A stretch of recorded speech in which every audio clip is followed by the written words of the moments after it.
Personne ne veut la guerre. Personne ne veut la guerre. Si, Poutine a voulu la guerre. Poutine a voulu la guerre en envahissant l'Ukraine. Les Serbes ont voulu la guerre en attaquant les musulmans bosniaques. Avant d'aller plus loin, clique sur s'abonner. Chaque seconde compte. Alors reste avec nous. Fais-le maintenant et abonne-toi. Et en massacrant les musulmans bosniaques. Srebrenica. Il y a des dictateurs, il y a des forces politiques qui veulent la guerre. Non seulement qui la veulent, mais qui la font. Aujourd'hui, c'est pas la discussion. Poutine est en train de faire la guerre, en train de terroriser le peuple ukrainien. Ça, c'est la vérité. Les Ukrainiens ne veulent pas la guerre. Les Ukrainiens veulent leur liberté. C'est votre vérité aussi, Louis Bayard? Moi, je pense déjà, premièrement, pour réagir aux propos du chef de l'état-major, ce n'est pas à l'armée de préparer l'opinion. Et vous dites quelque chose sur l'Ukraine? Je vais y arriver. Okay. Ce n'est pas à l'armée de préparer l'opinion. Ce n'est pas non plus à l'armée de préparer les élus à préparer l'opinion. Et la majorité du peuple français ne demande pas la guerre.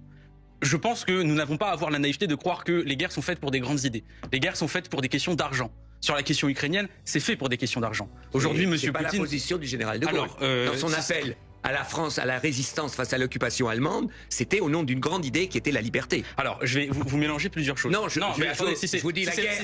Non, mais si c'est possible d'en placer une. Tout est possible, il y a peu de temps, on a fait, par exemple, les commémorations du 11 novembre. Dans ces commémorations, il y avait des associations d'anciens combattants qui étaient là pour expliquer que on croit mourir pour la patrie et à la fin on meurt pour des patrons. La question de ce qui est en train de se passer en Ukraine, c'est un Donald Trump qui est en train d'essayer, d'ailleurs qui l'a déjà fait, qui s'accapare les minerais, dans l'accord qui est proposé entre les États-Unis et le Kremlin. Dans ce débat, on voit deux lectures opposées des conflits actuels.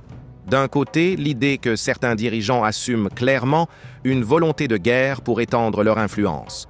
De l'autre, une vision plus économique, où les affrontements sont liés aux ressources, aux territoires ou aux intérêts stratégiques. Ce contraste montre que les motivations d'un conflit ne sont jamais simples et que, dans tous les cas, ce sont toujours les populations civiles qui en paient le prix. Il y a aussi la question des priorités. Faut-il augmenter les dépenses militaires face aux menaces ou protéger les budgets de l'éducation, du social et de l'écologie qui préparent l'avenir? Cette discussion met en lumière un vrai dilemme de société. Comment concilier sécurité, liberté et choix politiques dans un monde qui se tend?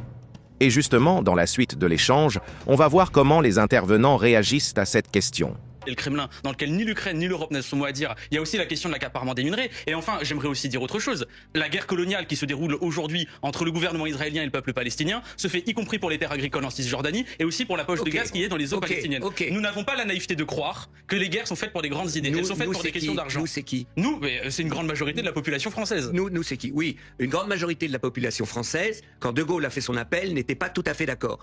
Une grande majorité de la population française, à cette époque, était plutôt pétainienne. Donc, l'histoire, d'abord, c'est la responsabilité du personnel politique, et je dirais même des élites. Je suis d'accord avec vous que la déclaration du chef de l'état-major est complètement out of time. C'est un narratif d'un autre siècle. Le problème, c'est pas de demander aux Français « Est-ce que vous êtes prêts à que vos enfants vont mourir pour ceci ou cela ?» Non, le problème, c'est « Sommes-nous préparés à défendre la liberté ?» Sommes-nous préparés en tant que société, mais pas seulement au niveau de la France, au niveau de l'Europe? Parce que la souveraineté française dépend aujourd'hui totalement de notre capacité d'organiser la souveraineté européenne. Et qu'aujourd'hui, nous sommes dans une situation où il y a un empire, l'Empire russe, qui attaque aujourd'hui les fondements de la liberté et de la démocratie européenne. Et que demain, ils peuvent attaquer les pays baltes, etc. Donc, sommes-nous prêts, en tant que société, à répondre à ce danger? Voilà la question, et non pas de « est-ce que nos enfants vont mourir ?» C'est complètement aberrant, cette histoire. En ce moment, qui meurt? Ce sont les Ukrainiennes et les Ukrainiens. Vous avez raison, ce sont les Palestiniens et les Palestiniennes, et ce sont des Israéliens qui sont morts le 7 octobre, les Palestiniennes et les Palestiniens qui sont morts après la réponse à condamner complètement, après un certain temps, de l'armée israélienne. Oui, vous avez raison, c'est eux qui meurent, donc ne disons pas que c'est nous et que ce sont nos enfants qui sont en danger. Alors, il ne faut pas croire que la jeunesse n'est pas en train de payer aujourd'hui l'escalade guerrière qu'il y a partout à travers le monde. Parce que vous parlez de modèle de société. Mais quel est le modèle de société dans lequel on vit aujourd'hui? C'est-à-dire que vous avez le budget de la défense qui est en train d'augmenter et dans le même temps on baisse le budget de l'école, on baisse le budget de l'université. Vous avez 1,5 million de jeunes qui vont à la distribution alimentaire et j'irai même plus loin. On baisse le budget de l'écologie alors que dans le même temps, l'Union européenne investit 800 milliards d'euros pour acheter des armes. Mais dont la monsieur moitié sont Boyard, des armes américaines. est-ce que justement augmenter le budget de la défense, c'est pas aussi protéger le budget de l'éducation nationale? Je vais y venir. Nous, il y a beaucoup d'enjeux stratégiques d'un point de vue militaire, sur le numérique, sur l'espace, parce qu'il y a une militarisation de l'espace et nous on s'y oppose. Mais ce que je veux dire aujourd'hui, c'est que si c'est possible, non mais attendez, si c'est possible de terminer une phrase.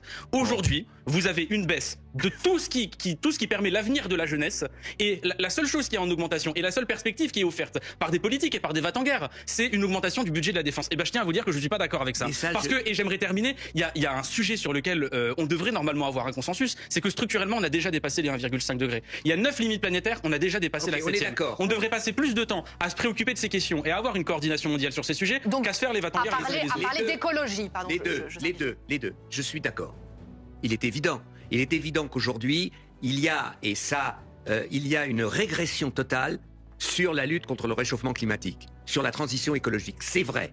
Et donc, c'est un des pièges qui nous est tendu, et qu'il faut être clair, entre la nécessité d'avoir une défense européenne, d'avoir donc une défense pour éviter la guerre, et la nécessité aujourd'hui, d'un autre côté, d'augmenter les budgets, vous avez raison, sur l'éducation nationale, et d'augmenter surtout toute notre politique sur la transition écologique contre le réchauffement climatique. Le problème qu'il y a derrière, c'est que il y a une petite histoire, un narratif qui part pas seulement de Trump, de l'extrême droite en France, de toutes les extrêmes droites européennes, qui dit en fait la lutte contre le réchauffement climatique est inutile parce qu'il n'existe pas. C'est ça qu'il y a derrière. Et là, tout à fait raison, on est en pleine régression. Mais d'un autre côté, la réalité de l'impérialisme russe, la réalité du fait que la Russie demain peut attaquer la Lituanie ou un autre pays balte ou la Pologne, elle est vraie aussi. Et néanmoins, Daniel Cohn-Bendit... Avant de partir, vous êtes plus de 95% à regarder nos extraits sans être abonné. Si ce format court vous aide à aller à l'essentiel, pensez à vous abonner, à liker et à partager.